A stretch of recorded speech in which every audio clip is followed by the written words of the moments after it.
कैसे हैं? आशा करता हूँ बहुत अच्छे होंगे और मैंने पहले भी बताया हुआ है कि बीपीएससी एईडीओ के लिए मैंने जो है आप लोगों के लिए स्पेशल जो है यहाँ पे क्लासेज लॉन्च किया हुआ है और कहीं न कहीं एग्ज़ाम हॉल में बेहतर करना है, तो आपको ज़्यादा से ज़्यादा अंतिम के दिनों में टेस्ट सीरीज़ लगाना होगा, ठीक है? और ये टेस्ट सीरीज़ सुबह जो है आप लोगों के लिए स्टार्ट हो रहा है, जिसमें देखिए ये टेस्ट सीरीज़ की ख़ासियत ये है कि आपका मैथ है, आपका जीके है, आपका हिंदी है, आपका रीज़निंग है, आपका इंग्लिश है। ये जो आपके 3 पेपर होने वाले हैं, ये तीनों पेपर के क्वेश्चन मैंने रखा हुआ है, ठीक है?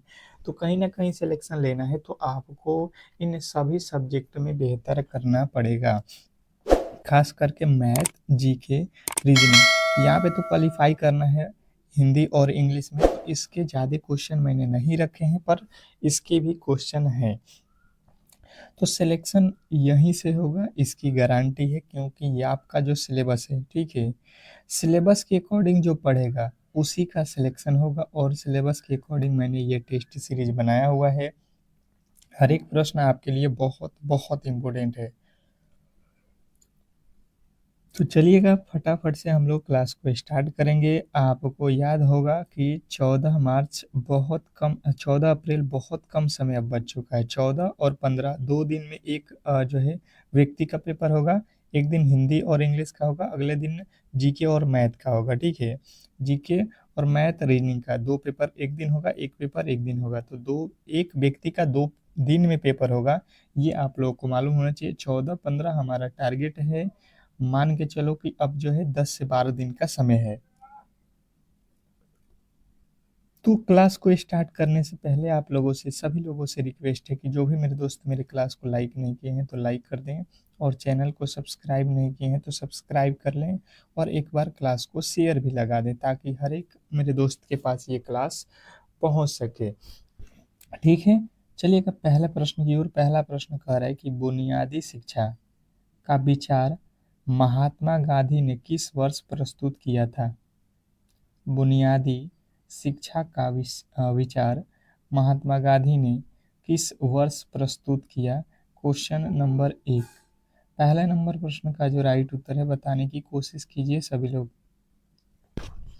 क्वेश्चन नंबर पहला आप लोगों के सामने कह रहा है कि बुनियादी शिक्षा का जो है विचार महात्मा गांधी ने किस वर्ष प्रस्तुत किया? तो जो भी मेरे दोस्त यहाँ पे बता रहे हैं 1900 जो है 37, ऑप्शन नंबर बी जो है आप लोग के बिल्कुल राइट उत्तर है। तो कोशिश कीजिए हर एक प्रश्न आप लोग खुद से टेस्ट के तौर पे बताते रहें, ठीक है? नेक्स्ट प्रश्न आपके सामने है कि जो है राष्ट्रीय शिक्षा नीति 2020 में जुई आर को 100% करने का लक्ष्य किस वर्ष तक रखा गया है? बताएंगे। Question number 2। दूसरे नंबर प्रश्न का राइट उत्तर जो भी मेरे दोस्त यहाँ पे बता रहे हैं 2030 तक, उनके बिल्कुल राइट उत्तर है ऑप्शन नंबर बी। नेक्स्ट प्रश्न आपके सामने है समावेशी शिक्षा का मुख्य दर्शन क्या है? समावेशी शिक्षा का मुख्य दर्शन क्या है? Question number 3। तीसरे नंबर प्रश्न के राइट उत्तर बताने की कोशिश कीजिए सभी लोग। क्वेश्चन नंबर 3 पे आ चुके हैं और जो भी आपका राइट उत्तर बन रहा है आप बताते चलो। समावेशी शिक्षा का मुख्य दर्शन क्या है? तो जो भी मेरे दोस्त बता रहे हैं तीसरे नंबर प्रश्न के राइट उत्तर कि जो है सभी बच्चों को एक ही नियमित स्कूल में शिक्षा देना, बिल्कुल राइट उत्तर है ऑप्शन नंबर बी। नेक्स्ट प्रश्न आपके सामने है सीखने का सीखने का प्रतिफल का मुख्य जो है उद्देश्य क्या है? सीखने का प्रतिफल का मुख्य उद्देश्य क्या है? Question number 4। चौथे नंबर प्रश्न के जो राइट उत्तर है बताने की कोशिश कीजिए।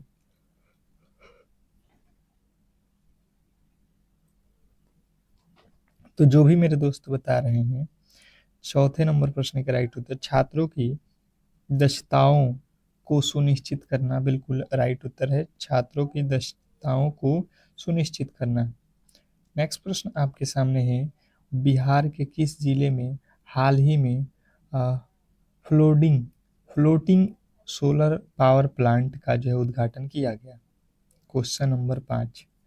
5वें नंबर प्रश्न के राइट उत्तर बताने की कोशिश करेंगे कि बिहार के किस जिले में हाल ही में फ्लोटिंग सोलर पावर प्लांट का उद्घाटन जो है किया गया? तो जो भी मेरे दोस्त यहाँ पे बता रहे हैं कि जो है दरभंगा में, उनके बिल्कुल राइट उत्तर है option number A, Darbhanga. Next प्रश्न की ओर चलेंगे और अगला प्रश्न आपके सामने है। कह रहा है कि अनुच्छेद 45 के तहत बच्चों को मुफ्त और अनिवार्य शिक्षा की जिम्मेदारी किसकी है? अनुच्छेद 45 के तहत बच्चों की मुफ्त और अनिवार्य शिक्षा की जिम्मेदारी किसकी है? बताएंगे। Question number 6।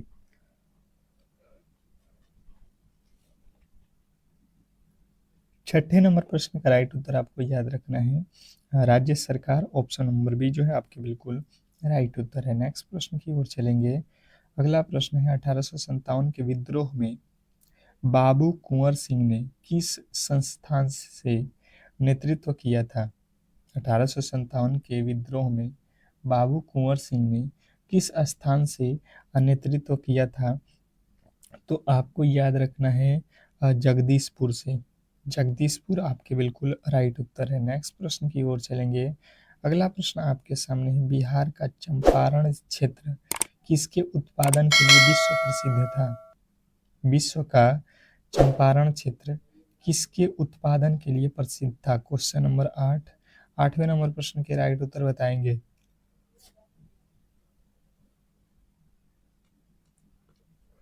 तो जो भी मेरे दोस्त बता रहे हैं यहाँ पे नील, उनके बिल्कुल राइट उत्तर है। नील की खेती के लिए प्रसिद्ध था। अगला प्रश्न आपके सामने है कि यदि किसी संख्या का 40% 160 हो तो उस संख्या का 1/2 भाग क्या होगा? बहुत इंपॉर्टेंट है, गणित का प्रश्न है, बताने की कोशिश कीजिए। बताएंगे सभी लोग। आप कोशिश करो कि हर एक प्रश्न आप खुद से सॉल्व करो, ठीक है। जैसे कोई संख्या है, हमें नहीं पता है, हमने मान लिया x, इसका जो है 40% हमें निकालना है, तो परसेंटेज निकालते हैं तो क्या होता है, बट्टा में 100। ये अगर आप निकालोगे किसी संख्या का 40% तो ये आपको मिलेगा 160। तो हमने 160 रख दिया, ये 40 के पहाड़े में कट जाएगा, 4 चौका 16, 4 मर्द में, अर्थात x का वैल्यू ये तिरछा तिरछी गुणा हो जाएगा 400। इसका कह रहा है इसका 1/2, तो इसका 1/2 हिस्सा अर्थात 1/2 से गुणा कर दो, यहाँ पे कितना हो जाएगा 200। 200 जो है आपके बिल्कुल राइट उत्तर है, ऑप्शन नंबर ए। जिन्होंने ए को चुना उनके बिल्कुल राइट उत्तर है। नेक्स्ट प्रश्न की ओर चलेंगे और अगला प्रश्न आपके सामने है।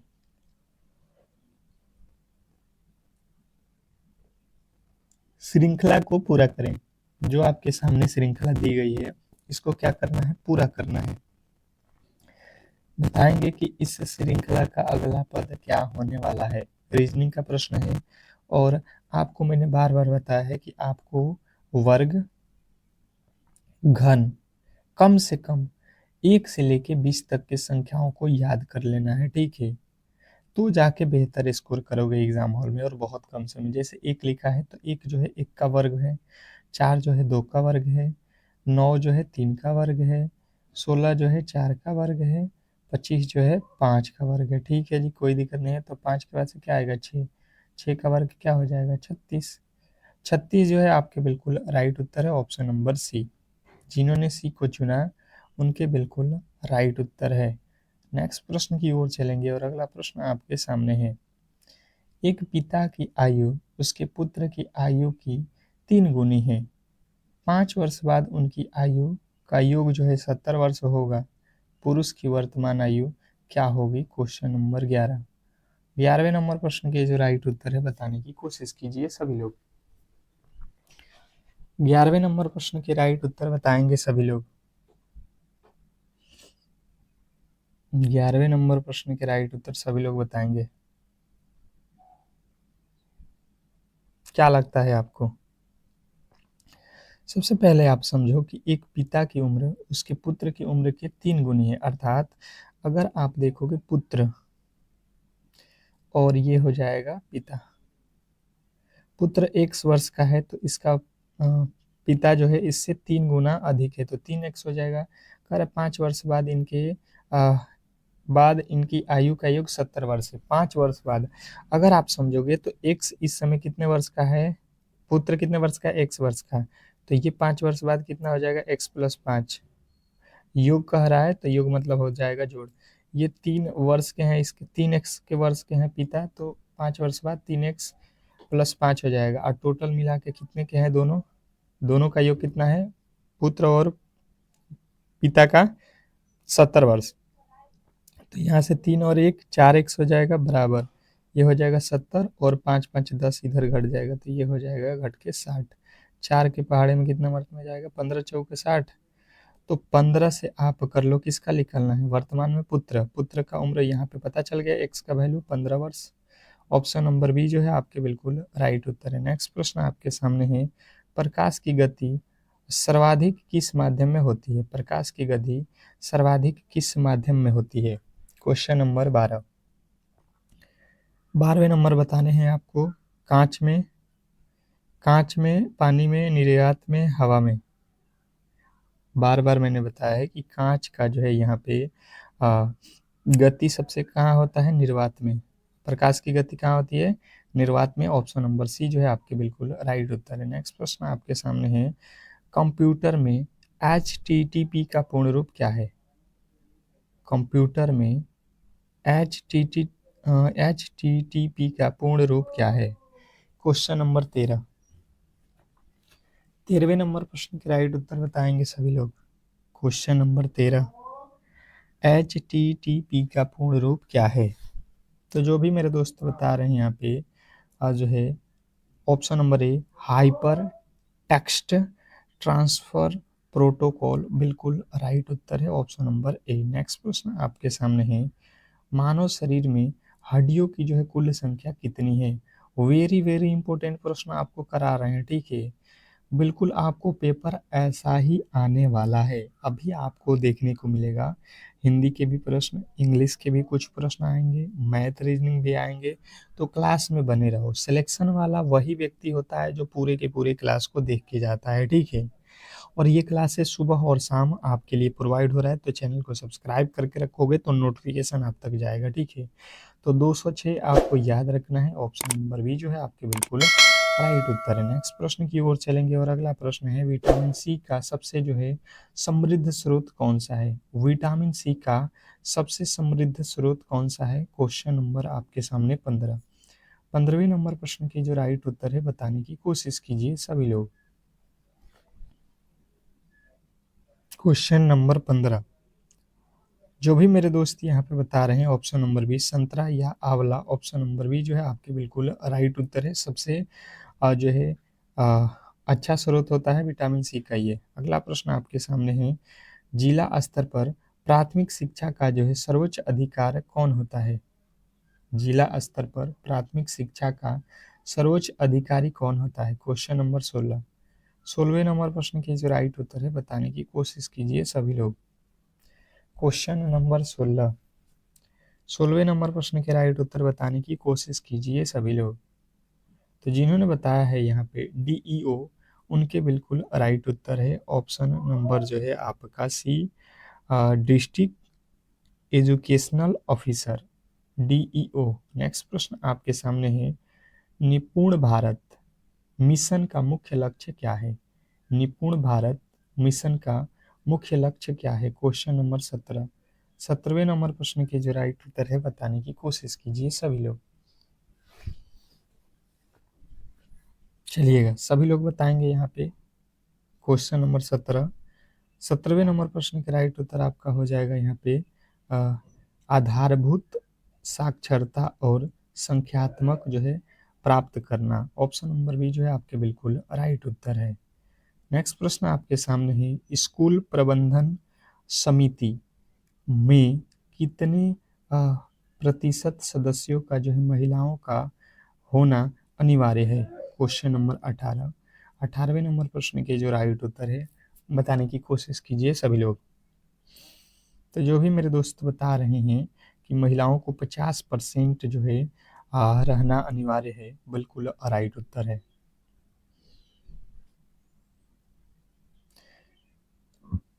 सर्व शिक्षा अभियान का विलय अब किस नई योजना में कर दिया गया है? सर्व शिक्षा अभियान का विलय अब किस नई योजना में कर दिया गया है? क्वेश्चन नंबर 19वें नंबर प्रश्न के राइट उत्तर बताएंगे।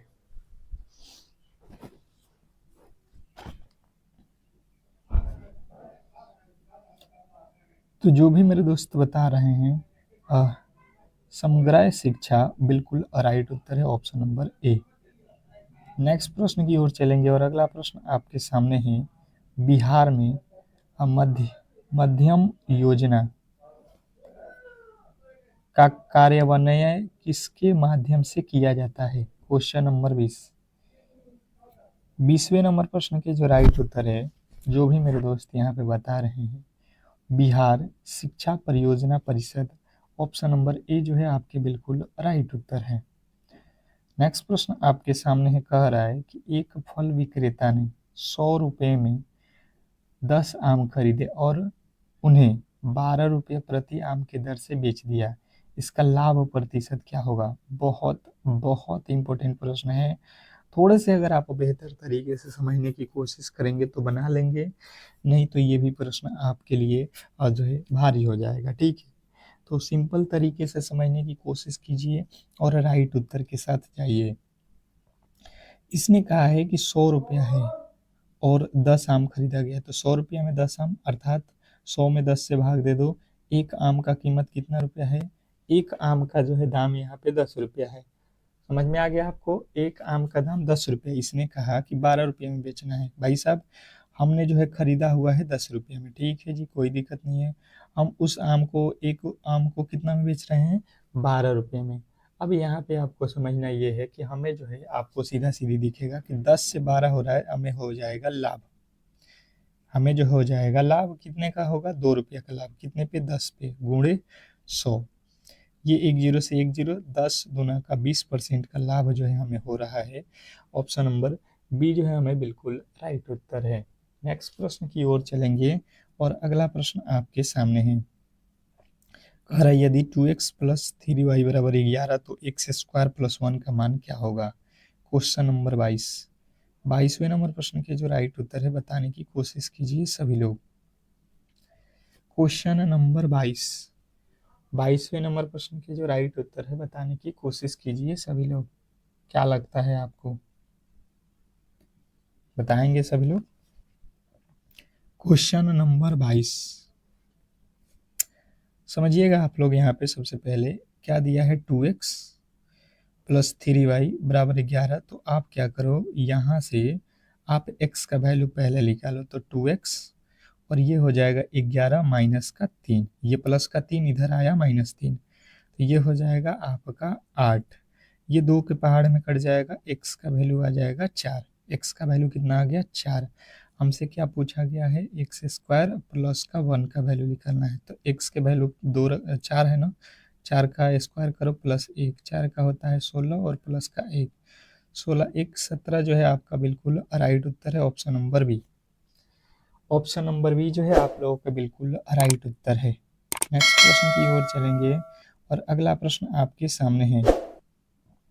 श्रृंखला को पूरा करें, श्रृंखला को पूरा करें। क्वेश्चन नंबर 23वें नंबर प्रश्न के जो राइट उत्तर है बताने की कोशिश कीजिए सभी लोग। क्वेश्चन नंबर 23 क्या लगता है? रीजनिंग का प्रश्न है, फटाफट से आपके राइट उत्तर आने चाहिए।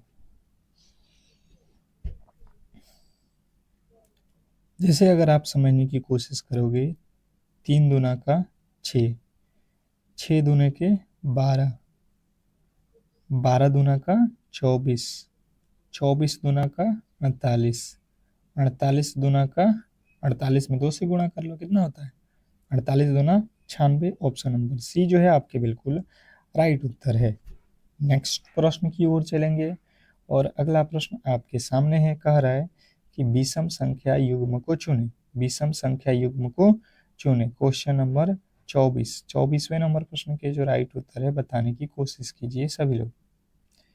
क्वेश्चन नंबर जो है 24, क्या लगता है आपको? विषम चुनना है, अर्थात आपको यहाँ पे मालूम होना चाहिए कि जो 4 ऑप्शन हमारा है उसमें से 3 एक जैसे हैं और एक अलग है, जो अलग है वही हमारा राइट उत्तर है।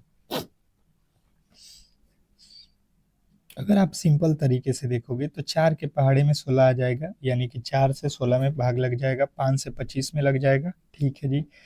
6 से 36 में लग जाएगा, पर 7 से 50 में भाग लगता है, नहीं लगता है भाई साहब। या आप वर्ग वाला भी लॉजिक लगाओगे तो ही यही आएगा। नेक्स्ट प्रश्न आपके सामने है, कह रहा है 15, 20, 25 का जो है एलसीएम लघुत्तम समापवर्तक ज्ञात करना है। क्वेश्चन नंबर 25 आसान है, बहुत आसान है, कर सकते हो, बिल्कुल कर सकते हो, बताने की कोशिश कीजिए। बिल्कुल सिंपल तरीके से आप जो पढ़े हो वही लॉजिक लगाओगे, आ जाएगा आपका 15, 20 और 25 का 20 है ना। कर लो आप 5 के पहाड़ में, 5 तिया 15, 5 चौका 20, 5 पचे 25, गुणा कर लो, 5 तिया 15, 5 चौका 20, 15 में अब 20 से गुणा करना है, 15 में 20 से कितना हो जाएगा, 15 दहा का 150, 300।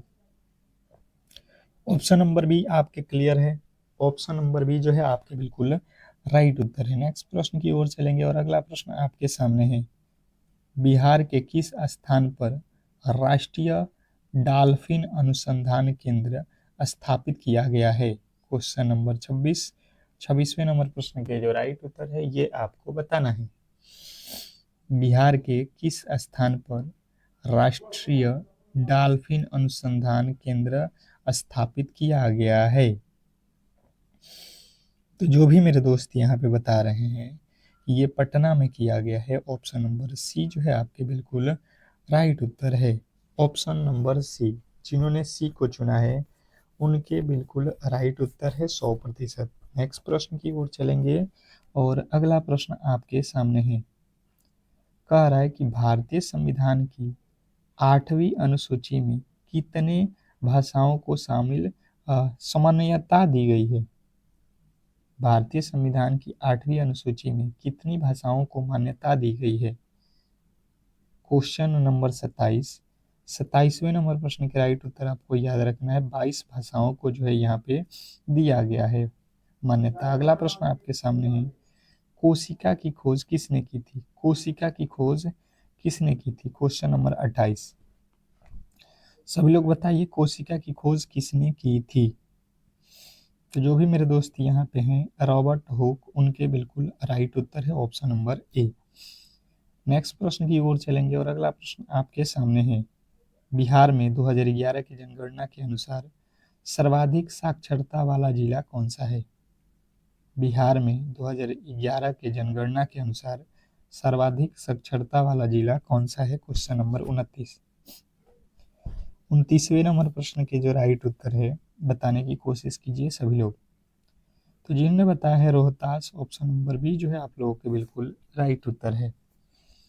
नेक्स्ट प्रश्न आपके सामने है, कह रहा है कि ध्वनि की चाल सबसे अधिक किस में होती है। ध्वनि की चाल सबसे अधिक किस में होती है। क्वेश्चन नंबर 30, 30वें नंबर प्रश्न के जो राइट उत्तर है बताने की कोशिश कीजिए सभी लोग। ध्वनि की चाल सबसे अधिक किस में होती है। तो देखिए यहाँ पे इस्पात आपको लगाना है, option number C.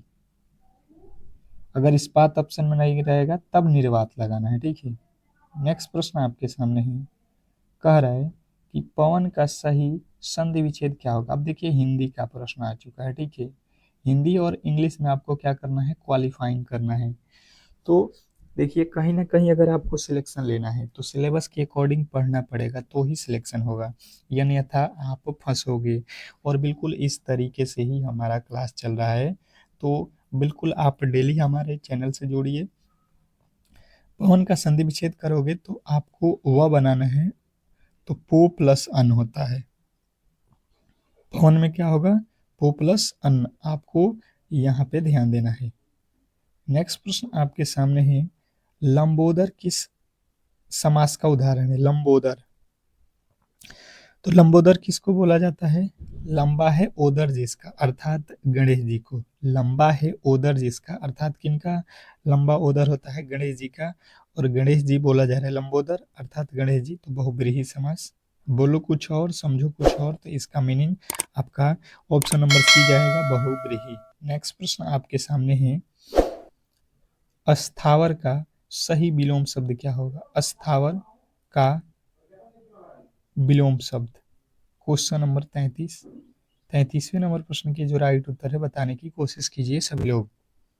Question number 33, तो जिनने बताया है जंगम, उनके बिल्कुल राइट उत्तर है। नेक्स्ट प्रश्न की ओर चलेंगे और अगला प्रश्न है कि निम्नलिखित में से कौन सा शब्द शुद्ध है? निम्नलिखित में से कौन सा शब्द शुद्ध है, बताइएगा।